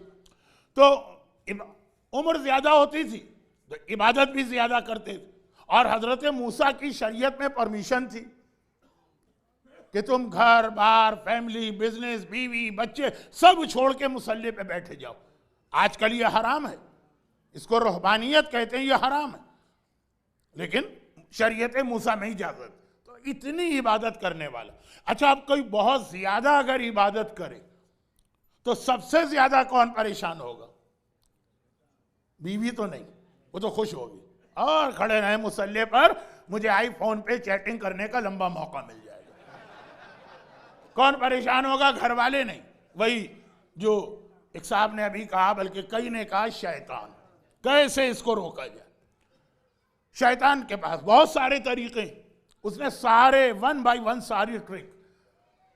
एक तरीका यह है कि बाहर म्यूजिक बजने लगे दौड़ के चले जाएंगे। एक तरीका यह है कि बाहर कोई बिजनेस ट्रांजैक्शन शुरू हो जाए, दौड़ के चले जाएंगे। वह इज़ा रअौ तिजारतन औ लहवन फज़्ज़ू इलैहा व तरकू का काइमा।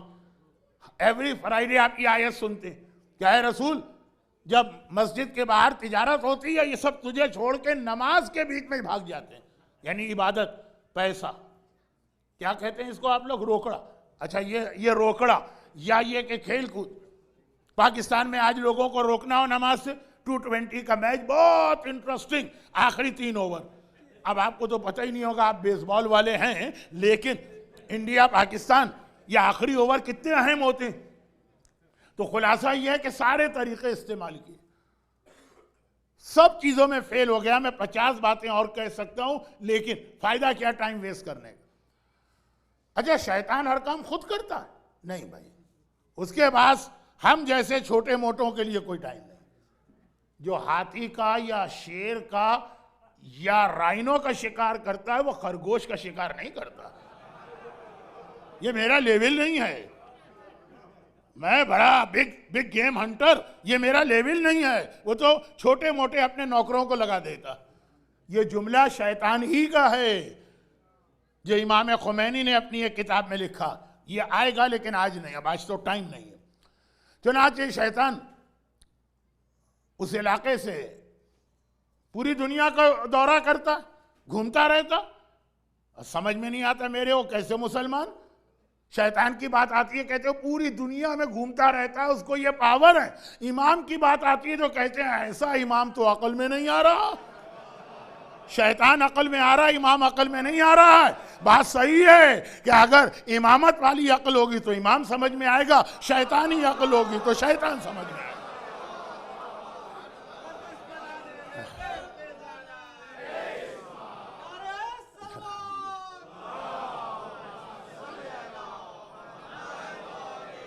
अब शैतान विजिट करता रहता है, आज गया, 1 साल बाद आया, 5 साल बाद आया। वो आदमी इतनी ही इबादत कर रहा है, मस्जिद बुलाया उसने अपने छोटे छोटे शैतानों को, कहा कि भाई ये क्या हो रहा है, इतना इबादत गुजार तुम्हारे एरिया में है और तुमने अब तक इसको इबादत से नहीं रोका। उन्होंने घबराते हुए कहा कि नहीं, हमने सारे ट्रिक आजमा लिए। एक ने कहा कि मैं शराब भी लेके उसके सामने मस्जिद में पहुंच गया, एक ने कहा मैं म्यूजिकल इंस्ट्रूमेंट लेके पहुंच गया, एक ने कहा एक बेपर्दा औरत को मैंने इसके सामने से गुजार दिया। सारे जो गुनाह के तरीके, नाकाम रहा। शैतान ने कहा अच्छा इतना सीरियस मसला, अब ये तुम्हारे बस की बात नहीं, अब मुझको खुद आना पड़ेगा और देखो मैं कैसे आता हूं। और एक जुमला कहा शैतान ने, जिसको याद रखिएगा, कहा देखो जब कोई आदमी किसी तरह से गुनाह ना करे तो एक तरीका होता है। क्या तरीका? का मुझे देखना। शैतान मस्जिद के बाहर ड्रेस चेंज किया, बिल्कुल एक मुत्तकी परहेजगार, इतनी बड़ी सफेद दाढ़ी, माथे पे सिजदे का निशान, एक बड़ी तस्बीह हाथ में, मुसल्ला बगल में, लाके इसके बराबर। मस्जिद तो सबके लिए, मुसल्ला बिछाया और शुरू नमाज। अब बाद में ये जुमला कहा था, देखा मेरा तरीका? का नहीं समझ में आया? कहा जो मोमिन किसी तरह से सीधे रास्ते से ना हटे, उसे दीन के रास्ते से हटाना, नमाजों के जरिए बहकाना, मिंबर के जरिए बहकाना। तो अब वो ये खुद एक बहुत अहम जुमला, आगे तशरीह आएगी, लेकिन अभी तो पहले वाकया पूरा हो। अब वो इबादत करने वाला, मस्जिद में बहुत से लोग इबादत करते हैं, वो अपनी नमाजों में लगाइए, अपनी नमाजों। चंद दिन गुजर गए, 1-2 घंटे नहीं, 2 वीक, 3 वीक। अब बराबर में जो असली एक्चुअल आबिद है वो परेशान हुआ कि ऐसी नमाजें, भाई मैं बहुत नमाजें पढ़ता हूं, लेकिन थोड़ी देर बाद जरा थक जाता हूं, पग वगैरह दुखने लगते हैं, थोड़ी देर आराम करता हूं। आप होते तो बाहर निकल के एक सिगरेट विगरेट पी के आ जाते, कुछ तो चाहिए ना, शब कदर तक में लोगों को चैन नहीं आता। खैर, तो खुलासा ये कि थोड़ी सी नींद, भाई ये तो इंसान की बेसिक नेसेसिटीज हैं। थोड़ा सा खाना नहीं खाएंगे तो ताकत कहाँ आएगी, ताकत नहीं आएगी तो नमाज कैसे पढ़ेंगे। अलबत्ता ये मैं आम खाने की बात कर रहा हूं, जो अभी सिगरेट की मैंने मिसाल दी, तो मुझे याद है कि हज के दरमियान एक खातून बहुत ज़ईफ थी, 70 की एज, वो पान खाने की शौकीन थी। आप लोग पान जानते तो होंगे, चाहे अमेरिका में ना मिलता हो, और पान के अंदर भी वो तंबाकू वगैरह और कुछ ड्रग्स से मिलती जुलती है, ड्रग्स तो नहीं है जो पाकिस्तान इंडिया में राइज है, क़िवाम, तंबाकू, पान पराग, मुझे नहीं मालूम, कुछ ऐसी चीज़ है, उसकी आदी थी। मैंने उनसे कहा कि देखिए, इहराम आपका 2 दिन आपको हज में इहराम पहनना है, इसमें आप खुशबू वाली कोई चीज़ नहीं खा सकती, और खुशबू में भी टॉप ऑफ द लिस्ट है ज़ाफ़रान। वो चावल नहीं खा सकते जो बहुत बिल्कुल सिंपल हो, लेकिन ज़ाफ़रान पड़ो। तो ये पान के अंदर ज़ाफ़रान वाला तंबाकू इस्तेमाल करती थी, ज़ाफ़रानी तंबाकू। कराची का कोई होता तो समझ जाता, अब आप लोग तो बंबई के भी नहीं है, बंबई के लोग भी समझ जाते हैं। खैर, लेकिन ऐसा लग रहा है कि आप ज़्यादा समझ रहे हैं, तो खुलासा ही है। उन्होंने कहा बेटा पान नहीं खाऊं, ये तंबाकू वाला ज़ाफ़रानी तंबाकू। मैंने कहा वैसे तो डॉक्टरों का ये डिपार्टमेंट है कि खाएं कि ना खाएं, शरीयत का ये मसला कि इहराम में ना खाएं। तो बेटा क्यों ना खाऊं? मैंने कहा इहराम पहना, आपको हज करना है, खाने काबा का तवाफ। कहा अगर मैं ये पान ना खाऊं तो मुझे काबा ही नजर नहीं आएगा, मैं तवाफ किस चीज का करूंगी। देखिए, जब हैबिट हो जाती है ना, वो वाला स्टेज तो नहीं, लेकिन बदन को जो ताकत दे वो वाला खाना। मैं तो थोड़ी देर, बहुत कम खाता हूं, फर्ज कीजिए रोजा रखता हूं सुबह शाम, ये कौन इबादत करने वाला है? ना ये सोता, ना ये खाना खाता। इतनी देर हो गई, आप कहेंगे मौलाना वो नहीं सोता, हमें जाके सोना। हाँ ठीक, मैं घड़ी देख रहा हूं, बस आज भी वाकई 5-7 मिनट लेट हो गया है, वो बिल्कुल आखिर। ये इबादत करने वाला ऐसी नमाज, ना खाना खाए, ना सोए, ना आराम करे, ना इसके पैरों में कोई तकलीफ हो, नमाज एक खत्म तो दूसरी तो तीसरी तो चौथी। दिल मेरा भी चाहता है इतनी इबादत का, ताकत नहीं है, इससे पूछना पड़ेगा। चुनाचे वो पहली बार, वो असली एक्चुअल इबादत करने वाला पहली बार अपनी नमाजों से उसकी अटेंशन हटी।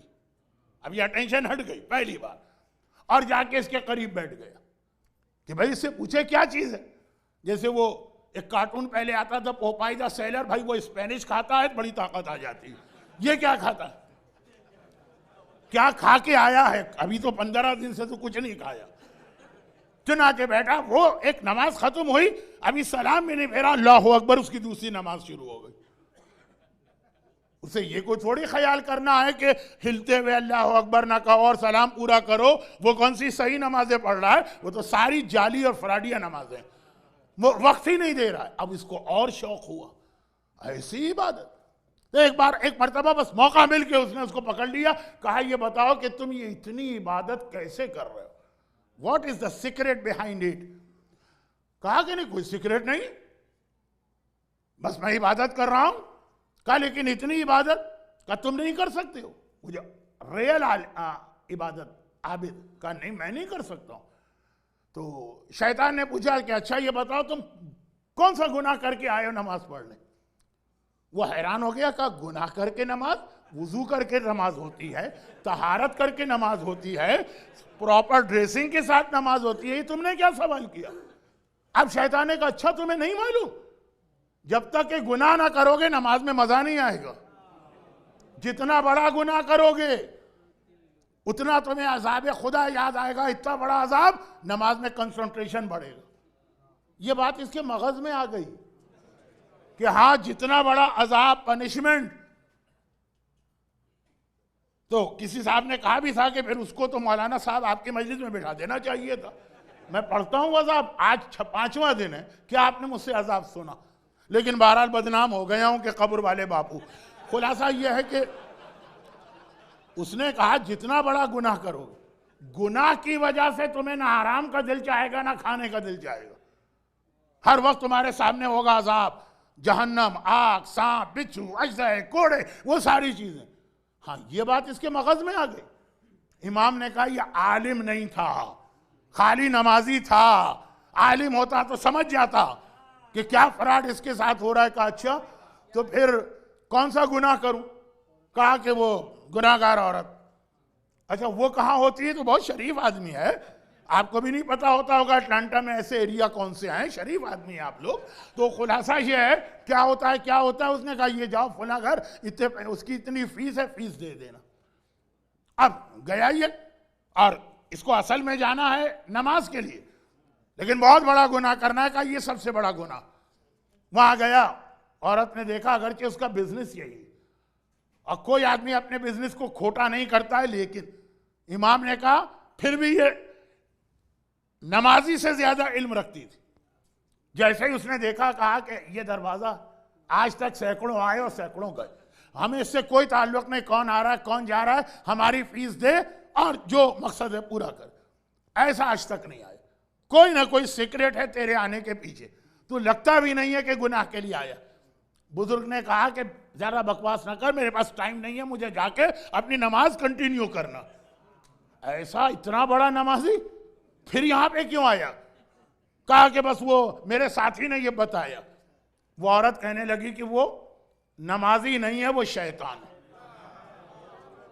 देख कपड़ा अगर फट जाए इसके बाद दोबारा इसकी सिलाई कर भी ली जाए। आज टेक्नोलॉजी बहुत तरक्की कर गई है, लेकिन बनी इसराइल का वाकया, बनी इसराइल की टेक्नोलॉजी, फटा हुआ कपड़ा दोबारा सी भी लो वो बात नहीं बनेगी। अभी तेरा किरदार बिल्कुल ठीक है, एक बार गुनाह करके अपने तकवे को और अपने किरदार को अगर नुकसान पहुंचा दिया कि लाख तू इसके बाद नमाज पढ़े तुझे फायदा नहीं होगा, वो शैतान है, जाके चेक कर ले। वापस आए, वाकई देखा कि मस्जिद खाली, वो गायब, मुसल्ला बगल में दबा के रफू चक्कर। समझ भी गया कि शैतान ने नमाज शुरू हुई, इधर ये औरत 1 घंटे के बाद मर गई। सारे महल्ले में बहुत बदनाम औरत थी, मर गई, मर जाए। लोगों ने कहा अल्लाह का शुक्र हमारी दुआ कबूल हो गई। कोई नहीं आया, मैयत तक उठाने नहीं आए। बराबर के गांव में नबी रहते थे, हाँ नबी, रसूल नहीं नबी, वही आई, जाओ फला घर पे, फ़क़त मातत वलियतुन मिन औलियाई फ़ग़स्सिलहा वसल्लिहा वकफ़िनहा वदफ़िनहा। फला महल्ले में जाओ, मेरे वली में से एक वलिया का दुनिया से इंतकाल हुआ। वली जाके उसे गुस्ल दो, कफन पहनाओ, नमाज पढ़ो और दफन करो। अब वो आगे और ये सोच के आए बड़ी पर्देदार, बड़ी बाहिजाब, बड़ी नमाजी औरत होगी, अल्लाह ने उसको वली कहा है, वली। महल्ले में कदम रखा, लोगों से पूछा वो घर का कहाँ है? या नबी खुदा आप? अभी कल एक बहुत ही मुत्तकी आदमी आया था, आज तो आप आ गए। उससे भी कितना ही बड़ा मुत्तकी हो, नबी तो नबी है, ये हो क्या रहा है? कहा वो मैं घर के बारे में पूछ रहा, कहा वो तो बदनाम तरीन और गुनाहगार, सबसे बड़ी गुनाहगार औरत। कहा मुझे तो ये वही आई। खुदा बंदा ये मैं कहाँ आ गया, गलत तो नहीं आ गया?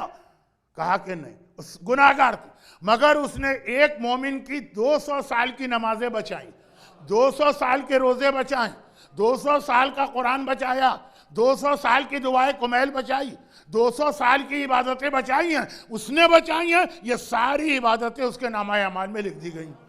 200 साल की नेकियां लिखी गई। 50 साल उसकी एज थी, वो गुनाह थे, नेकियां ज्यादा थी, मैंने फौरन उसे मौत भी इसीलिए दे दी कि अब कोई किसी किस्म का गुनाह ना करे, चुनाचे वो सीधी जन्नत में गई। अब इमाम का जो जुमला आज की मजलिस की हद तक है, वरना इसमें बहुत अहम जुमला वो, होशियार रहिए ऐसे लोगों से जो दीन के नाम पर आपको बहकाएंगे। शराबी से बचना आसान है, दीन के नाम पर बहकाने वाले से बचना मुश्किल है।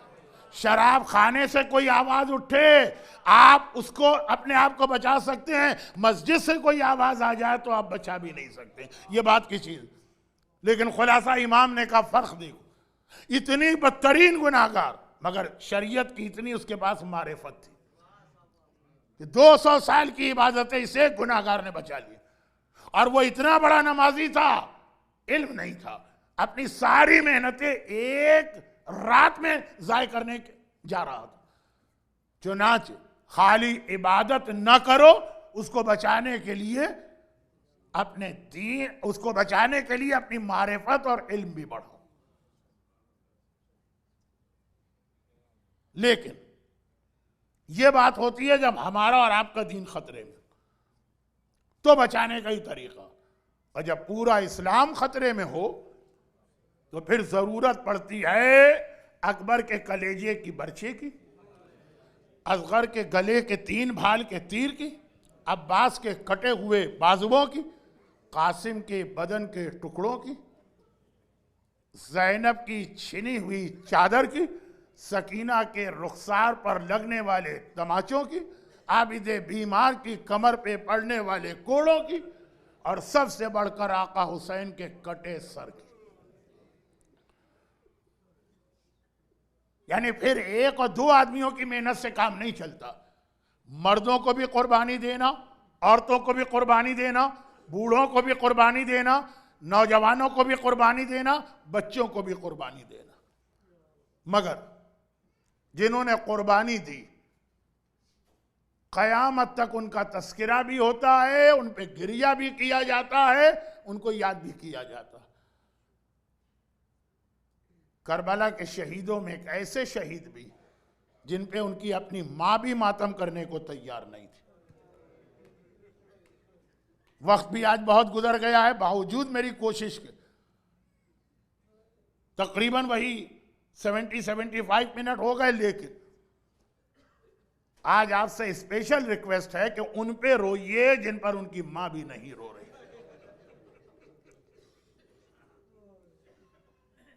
जब अहले बैत रिहा हुए थे शाम में और सारे कटे हुए सर वापस मिले थे और शामी औरतें पुरसा देने आई, तो देखा हर कटा हुआ सर किसी बीबी की गोद में है, वो उसको उस पर मातम कर रही।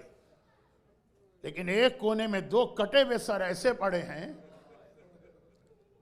जिन्हें कोई उठाने वाला नहीं है। शामी औरतों ने कहा कि क्या ये लावारिसों के लाशें हैं? एक बार मेरा मजलूम आका सज्जाद आगे बढ़ा, अरे ये मेरे भाई औन और मोहम्मद हैं, इनका सर तो मैं उठा के मातम करूंगा। ज़ैनब ने कहा सज्जाद, मैंने अहद किया था अकबर का मातम करूंगी, अब्बास का मातम करूंगी, हुसैन का मातम करूंगी, औन और मोहम्मद का नहीं, उन्हें मैंने सदका कर दिया। करबला के 2 ऐसे कमसिन शहीद जिन पर ना उनकी मां रोई, ना ही उनके सरों को अपनी गोद में लिया, ना ही उनसे शहादत तक राजी रही। ये जुमला आप जब समझा रहा हूं और बात खत्म। शब आशूर आका हुसैन ने 2 इम्तिहान लिए, एक मर्दों का चिराग गुल करके, और जब मर्दों का इम्तिहान पूरा हो गया तो आधी रात के बाद आका हुसैन सैदानियों के खेमे को देखने निकले कि बीबियों की क्या हालत। अल्लाह आपको बार बार ले जाए करबला मोहल्ला। करबला अब तो हर आदमी हो के आया, इसलिए मैंने यहां दुआ में बढ़ा दिया बार बार। खेमा का ज़ैनब कुबरा का खेमा भी नजर आएगा, आका हुसैन का खेमा भी नजर आएगा। सारे खेमों को देख रहे हैं, अलबत्ता खेमे के अंदर नहीं जा रहे, बाहर से देख रहे हैं। जब ज़ैनब के खेमे के करीब पहुंचे तो एक अजीब मंजर देखा। ज़ैनब जमीन पे बैठी, सामने औन को बिठाया, औन के बराबर मोहम्मद को बिठाया और उनसे कह रही है बेटा औन मोहम्मद पता है तेरा दादा जाफर तैयार था, कैसा जिहाद किया, और मालूम है तेरा नाना हैदर कर्रार था। लेकिन बेटा अपनी जबान से ना कहना कि तुम जाफर तैयार के पोते हो और हैदर कर्रार के नवासे हो। कल ऐसा जिहाद करना, ऐसा जिहाद करना कि सारी फौज यजीद पुकार उठे, ये औन मोहम्मद नहीं लड़ रहे, ये जाफर तैयार आ गए, ये खैबर में हैदर कर्रार आ गए। बेटा कल अपने दादा और नाना के खून का असर दिखाना। और बेटा एक बात का तो मुझे यकीन है, तुम बहुत कमसिन हो, लेकिन हो तो हैदर कर्रार के नवासे, फुरात पे कब्जा कर लोगे। जब फुरात पे कब्जा कर लेना तो बेटा औन मोहम्मद खबरदार, असगर से पहले पानी न पीना। मां को पता न चले कि असगर प्यासा है और तुमने पानी पी लिया। वह हुसैन की आंखों में आंसू आ गए। एक जुमला कहता हूं, और वो ये है कि आपको मालूम है ना कि ज़ैनब को अली अकबर से कितनी मोहब्बत है। भाई के बेटे से ज़ैनब कितनी मोहब्बत करती, तो हुसैन भी ज़ैनब से कितनी मोहब्बत करते हैं। ज़ैनब के लाल औन मोहम्मद जैसे ज़ैनब अकबर से मोहब्बत करती हैं हुसैन की वजह से, हुसैन उतनी ही मोहब्बत औन मोहम्मद से करते हैं। यही वजह कि मां ने आखिरी जुमला यह कहा, बेटा कल सबसे पहले तुम्हारे लाशें आने चाहिए। कोई मां दुनिया की ऐसी मिलेगी? और सबसे पहले तुम्हें जिहाद करना चाहिए। मगर आशूर का दिन आ गया। जब कभी औन मोहम्मद खेमे में आए, ज़ैनब ने देखा बेटा अब तक जिंदा हो, मैं तो तुम्हारे लाशों का इंतजार कर रही। आखिर वो वक्त आ गया कि अली अकबर का लाश आ गया। 9 मुहर्रम के मसाइब, अकबर का लाश आ गया। अब जो औन मोहम्मद आए, ज़ैनब ने नाराजगी से मुंह फेर लिया। दोनों बच्चे तड़प गए। अम्मा हमसे क्या गलती हो गई कि आज हमें देखने को भी तैयार नहीं है। ज़ैनब ने जलाल के आलम में कहा, बेटा औन, बेटा मोहम्मद, ये दिन भी आना था। मेरे माजाए हुसैन के वारिस अकबर का लाशा आ गया और मेरे बेटे अब तक जिंदा खड़े हैं। औन मोहम्मद ने नन्हे नन्हे हाथ जोड़ दिए।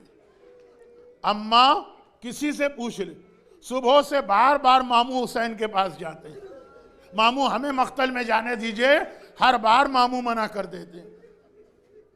मामू से इजाजत आप दिलवा दीजिए, फिर देखिए कि आपके बेटे कैसे आपके दूध का हक अदा करते हैं।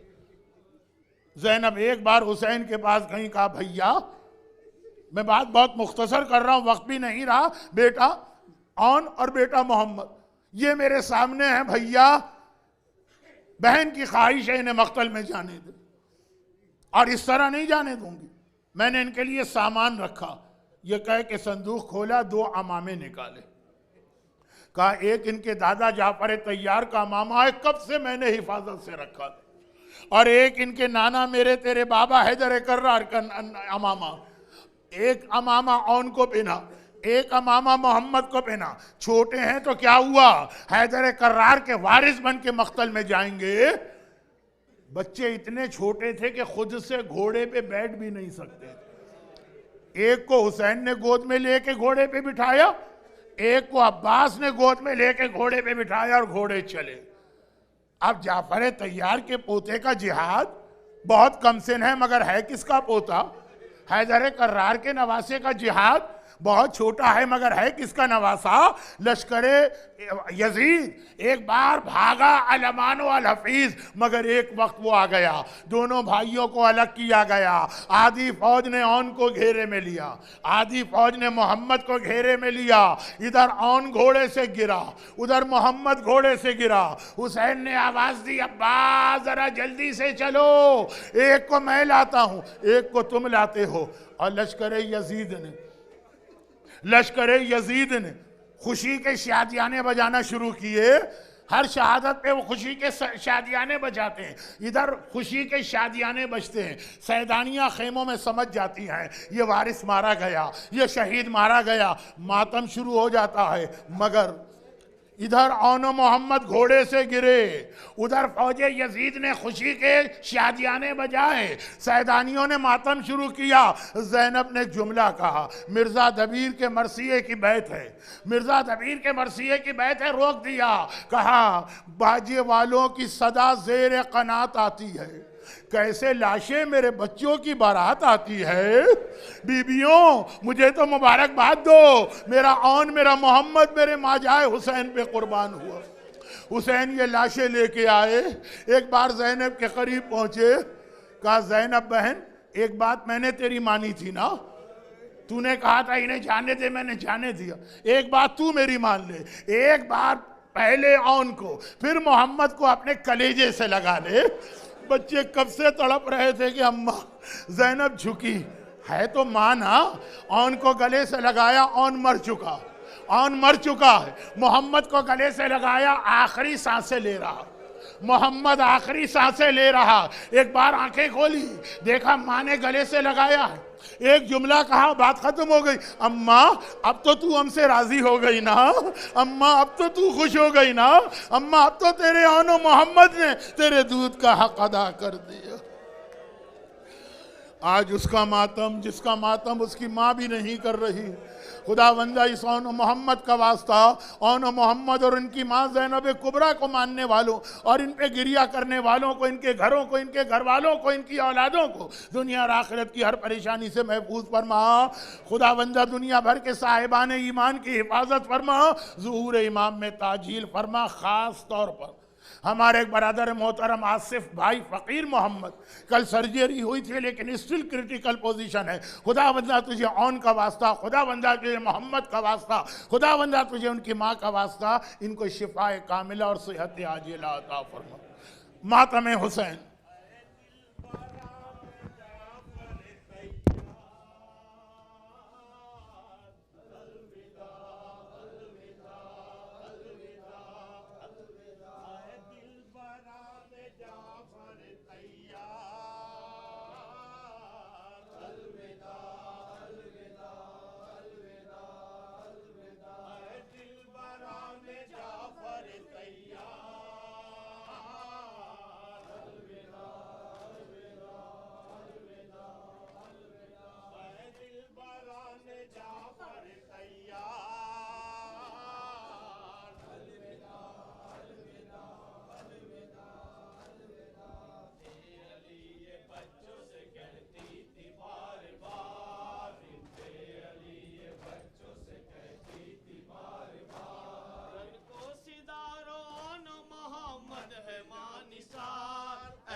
दिल बराने जाफर तैयार,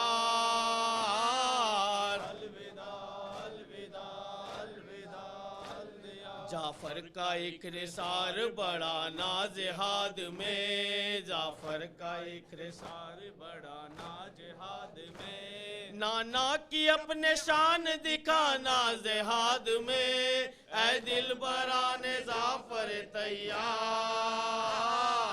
अलविदा अलविदा अलविदा अलविदा। ऐ दिल बराने जाफर तैयार, अलविदा अलविदा अलविदा अलविदा। शेरे खुदा की बेटी के तुम दोनों शेर हो, शेरे खुदा की बेटी के तुम दोनों शेर हो, शेरे खुदा की बेटी के तुम दोनों शेर हो। मैदान में जाओ फतह में अब कुछ न देर हो, ऐ दिल बराने जाफर तैयार, अलविदा अलविदा अलविदा अलविदा। हर बात अपने सिमत सिवा हो तो बात है, हर बात अपने सिमत सिवा हो तो बात है, हर बात अपने सिमत सिवा हो तो बात है। वो रन पड़े के हसर बपाओ तो बात है, ऐ दिल बराने जाफर तैयार,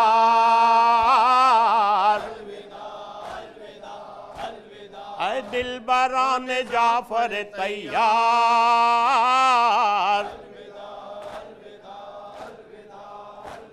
घेरे रहे सिपाह मगर मुंह न मोड़ना, घेरे रहे सिपाह मगर मुंह न मोड़ना, घेरे रहे सिपाह मगर मुंह न मोड़ना, हैदर की यादगार हो मैदान न छोड़ना, ऐ दिलबरान जाफर तैयार,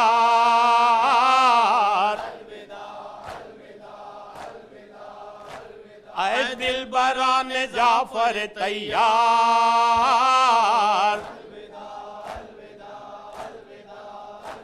सिमरो उमर के सर सर जो उतारो तो खुश हूँ मैं, सिमरो उमर के सर जो उतारो तो खुश हूँ मैं, सिमरो उमर के सर सर जो उतारो तो खुश हूँ मैं, दुश्मन को झूम झूम के मारो तो खुश हूँ मैं, ऐ दिलबरान जाफर तैयार,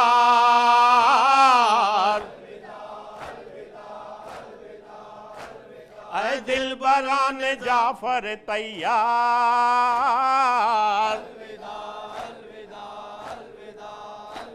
बच्चों ज़ईफ मामू को ज़हमत न दीजियो, बच्चों ज़ईफ मामू को ज़हमत न दीजियो, बच्चों ज़ईफ मामू को ज़हमत न दीजियो, लाशें उठाए भाई तो जुम्बिश न कीजियो, ऐ दिलबरान जाफर तैयार,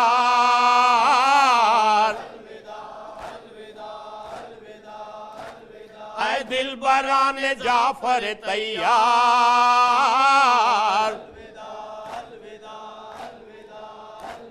कल तक ये आरज़ू थी ज़वा होंगे होंगे मेरे लाल, कल तक ये कल तक ये आरज़ू थी जवा होंगे मेरे लाल, शादी रचाऊंगी ये गलत था मेरा ख्याल, ऐ दिलबरान जाफर तैयार,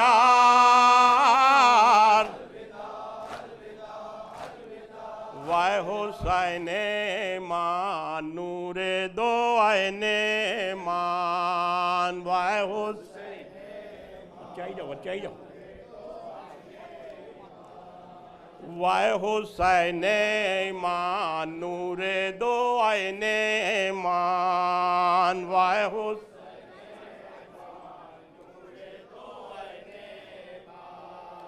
वाय हुसैने ईमान नूरे दो आयने मान, वाय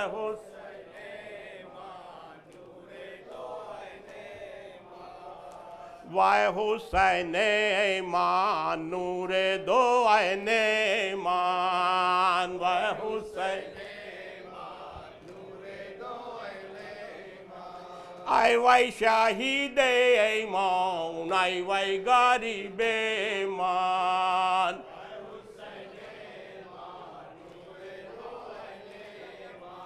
आई वाई शाहिदे ईमान, आई वाई गरीबे ईमान,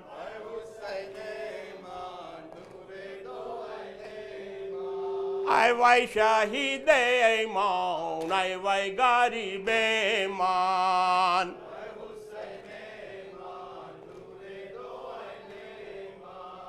गुफ्ता जिब्रील सूरे सकलैन में नवाम,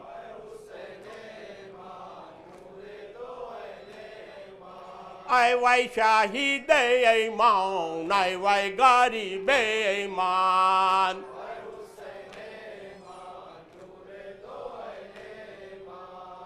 अज़मा लायक खबर कत्ले हुसैन में नवाम,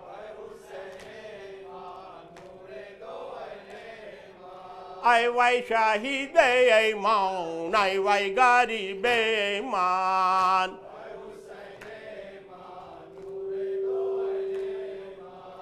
गुफ्ता लैला चे कदन नाला मन पीर को नाम,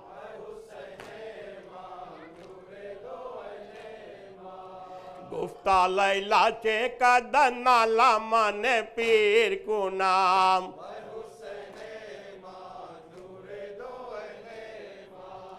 नौजवान अकबर मन भी तो पे तदबीर को नाम,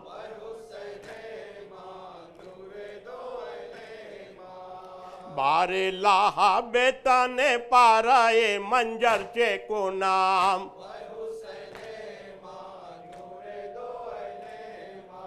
आई वाई शाहिद ईमान आई वाई गारी बेईमान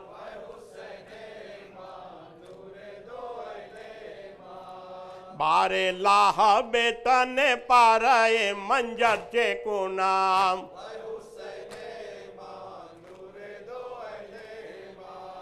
बारा एला बेतने पाराए मंजर चे को नाम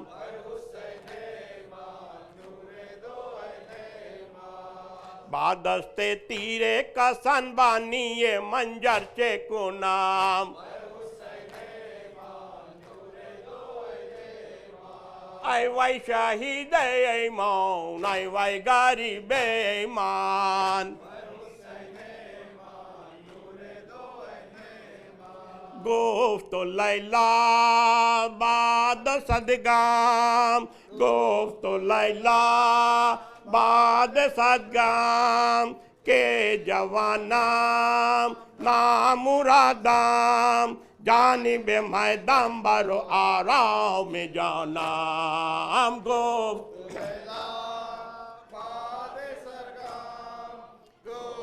लैला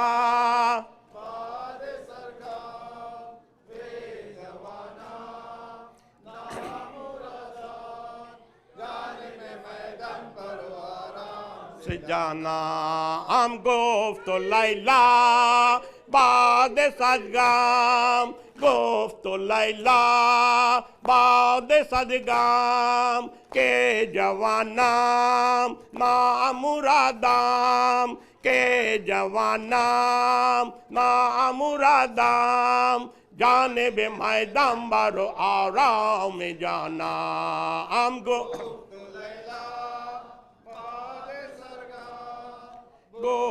लैला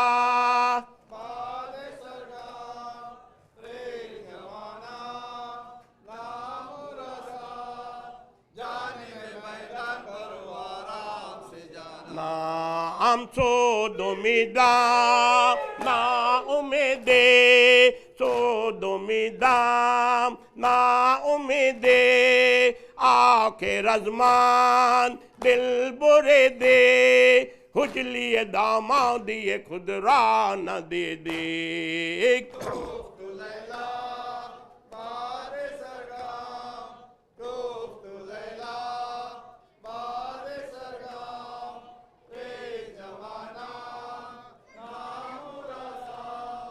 जाने बे मैदान बारो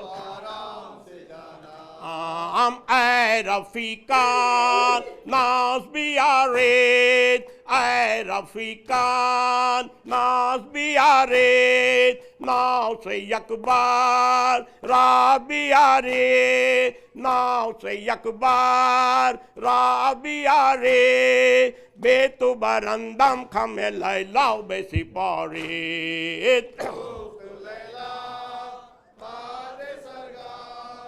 गुफ्त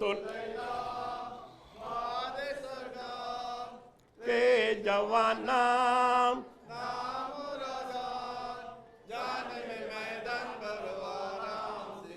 ना अम्बो दुमिदाम जाने मादार बो दुमिदाम जाने मादार ऐ सफिये रोज मैशार यूसुफ कनआनी लैला ए मुस्तार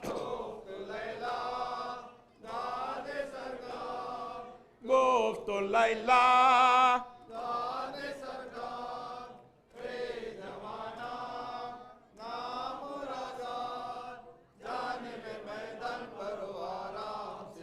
ना अम्बो दुमिदाम वक्त पेरे बो दुमिदाम वक्त पेरे दास्त लैला राब गिरे बेतु बरंदम बसुए साव मसीरी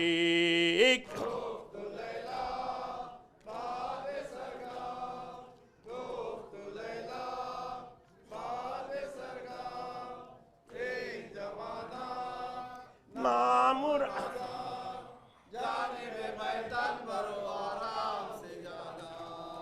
ऐसी आओ मगर कत्ले शहे करबो बलासूद या माहे अजासूद या मातम फरजंदे अली शेरे खुदा सूद दर दस्ते बलाशूद या माहे अजासूद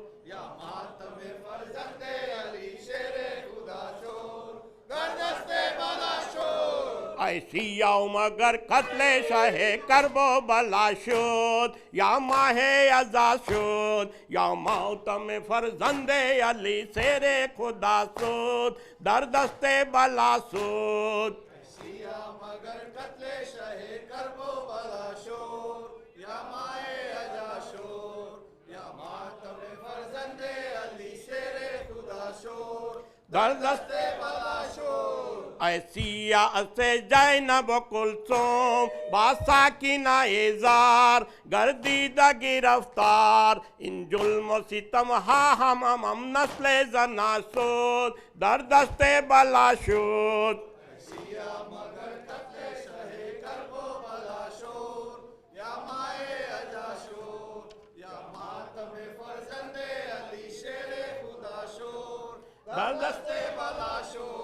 ऐसा है शहीदा ऐ अजीज मादर ऐसा है शहीदा ऐ अजीज मादर आखिर तो सुदी कुस्ता ऐ बेकस यावर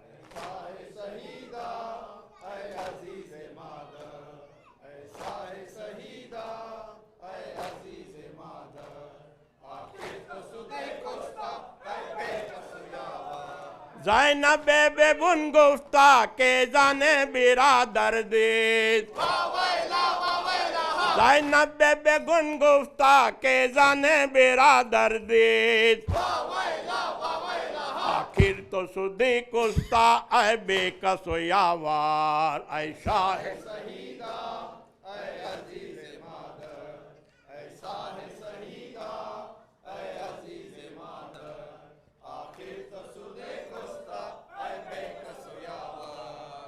ऐ बेबी रादर ज़ैनब ऐ बेबी रादर ज़ैनब बियारो यावर ज़ैनब बियारो यावर ज़ैनब असीर मुस्तर ज़ैनब असीर मुस्तर ज़ैनब बेखैमा ज़ैनुल आबिदीन मिज़त सरे खुद बर ज़मी गोयद अबारे लहा फातिमा दुख्तरे नबी आयद बेदस्ते करबला गोयद हुसैन मंचेशुद नूरे दो आईने मंचेशुद यारम हुसैन नाजनी आए बेबी रादर ज़ैनब आए baby rather Zainab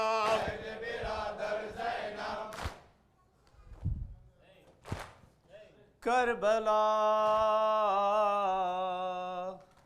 Karbala Karbala Karbala Karbala Karbala Karbala Karbala तेरे अब्बास के परचम को सलामी देंगे करबला करबला करबला